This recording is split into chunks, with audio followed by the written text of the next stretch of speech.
Hey kindergartners!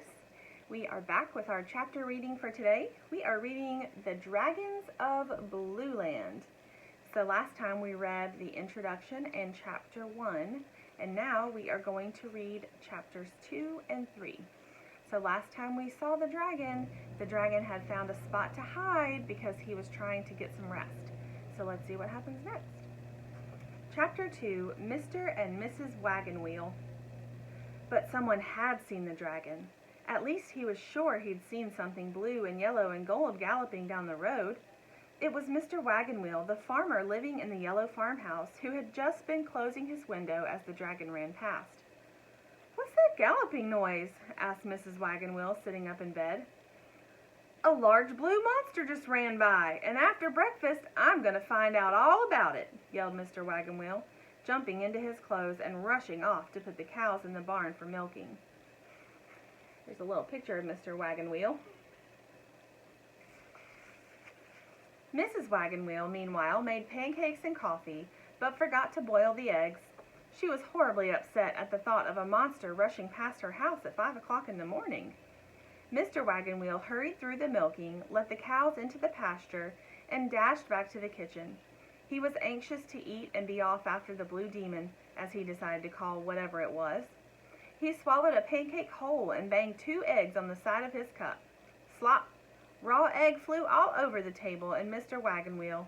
Mrs. Wagon Wheel had forgotten to boil the eggs, of course. "Martha, what's the matter with you?" yelled Mr. Wagon Wheel. "Oh, I'm sorry," said poor Mrs. Wagon Wheel. "I'm so upset about that horrible monster. I don't know what I'm doing." And she nervously slipped a pancake instead of her handkerchief into her apron pocket. "Well, boil more eggs," roared Mr. Wagon Wheel, going to the sink to wash off his face and hands and shirt and overalls. Now Mr. Wagon Wheel liked his eggs hard, very hard, and as he waited for them to get very hard, it began to rain. It was only a drizzly rain, but enough to wash away the dragon's footprints in the dusty road. "Drat it!" thundered Mr. Wagon Wheel, looking out the window. "It's raining." "I thought we needed rain, dear," said Mrs. Wagon Wheel. "We do, but why can't it wait until I capture the blue demon? Now maybe I'll never find him." "Well, maybe it's just as well," said Mrs. Wagon Wheel, carefully putting a spoonful of salt in her coffee. "Well, I can see you have no spirit of adventure," grumped Mr. Wagon Wheel, peeling at his at last ready very hard eggs. He picked up his rifle, a strong rope, and put on his raincoat and boots. "I'm off," he yelled, and he slammed the door. There's Mrs. Wagon Wheel cooking and Mr. Wagon Wheel heading out the door.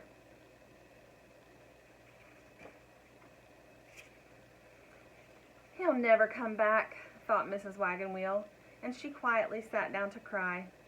Mr. Wagon Wheel ran down the road, pouncing on bushes, peering behind trees, and examining roadside ditches, yelling all the while, "Coming, ready or not!" He made such a racket that the cows heard him in plenty of time. They huddled around the big culvert where the baby dragon was hiding and pretended to be busy drinking water, for they had found the sleeping dragon while Mr. Wagon Wheel was eating his very hard eggs. "Wake up," they had said, "and tell us what you are and what you're doing in our culvert." The dragon woke up with a start and then smiled at the friendly cows. "I'm a baby dragon," he explained, "and I'm on my way home to go to the great high mountains of Blueland." "But what are you doing in our culvert?" asked a cow. "I'm hiding. You see, most people think that there are no dragons left, and if I should be captured, I'd surely end up in a zoo or a circus and never get home again." "Shh," said another cow. "I think I hear Mr. Wagon Wheel now. All through milking time, he was muttering about catching a blue demon. He must have meant you." It was then that the cows huddled around the opening to the culvert, and the dragon crouched down on his stomach in the water. There's the cows all hiding around to help him stay hidden. They're being some good friends, aren't they? "The culvert!" yelled Mr. Wagon Wheel, brandishing his rifle.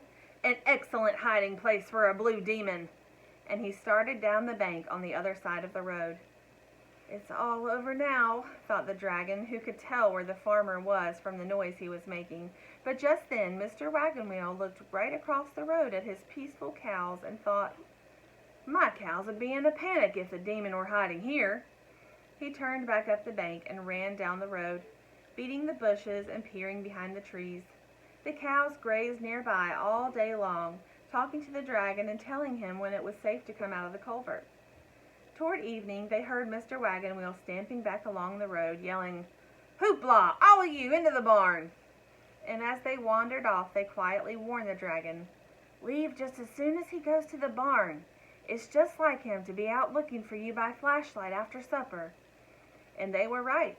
Long after the dragon had flown far beyond the yellow farmhouse and the culvert, Mr. Wagon Wheel was shooting into bushes. Mrs. Wagon Wheel was in bed with a case of the nerves. There's Mr. Wagon Wheel trying to find that dragon.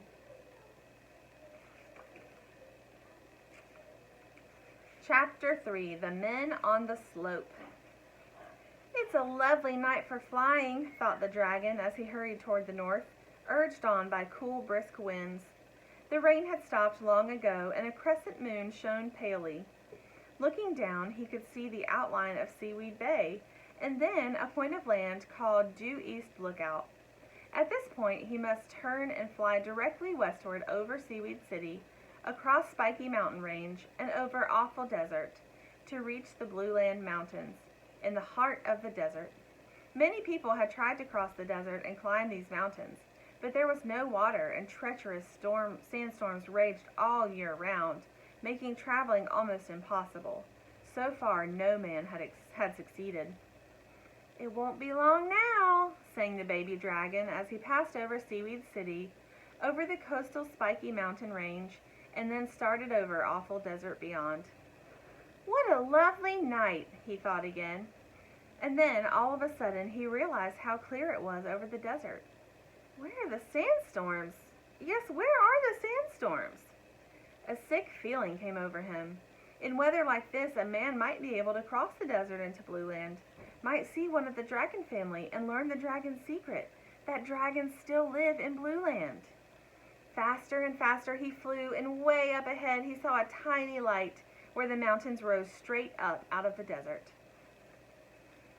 This is the little town that he was flying over, Seaweed City.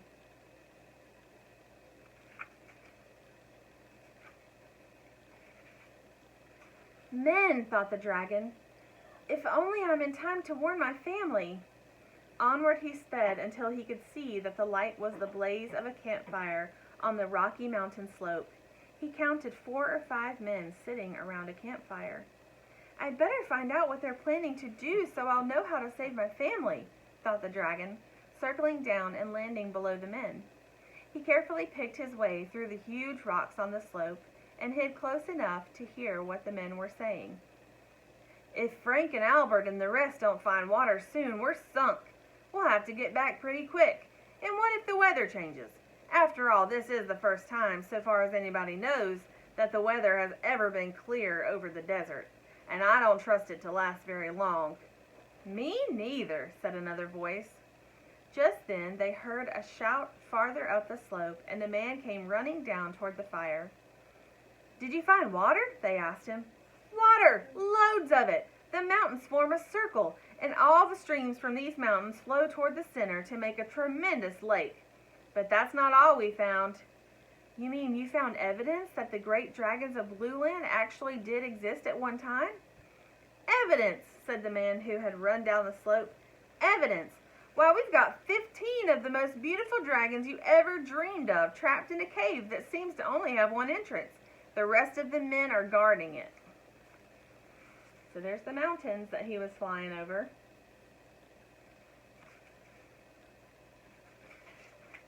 And then here's the humans talking. 15 trapped in the cave, moaned the baby dragon. "Why, that's my whole family. My 6 sisters, 7 brothers, and my dear gigantic mother and father. I'm the only one left to save them, but why didn't they fly away?" He listened to the men again. "How do you know you have 15 in a cave?" "We took them by surprise. They were asleep at the entrance, and when they saw us, they rushed inside. What a sight! Now you can see the dragon. He looks really worried, doesn't he? 15 dragons, one of the men whistled. What did they look like? They went so fast it was hard to see, but there was one huge blue one, a big yellow one, about 5 smaller green ones, and the rest were blue and yellow. They all had red horns and feet and gold-colored wings. I can't wait, said one of the men. Why, every zoo in the country will want one. Oh no, groaned the horrified baby dragon, hiding behind the rocks. All right, friends, we will read the next 2 chapters next time. While you're waiting, why don't you try to think about, what do you think that the baby dragon is feeling right now?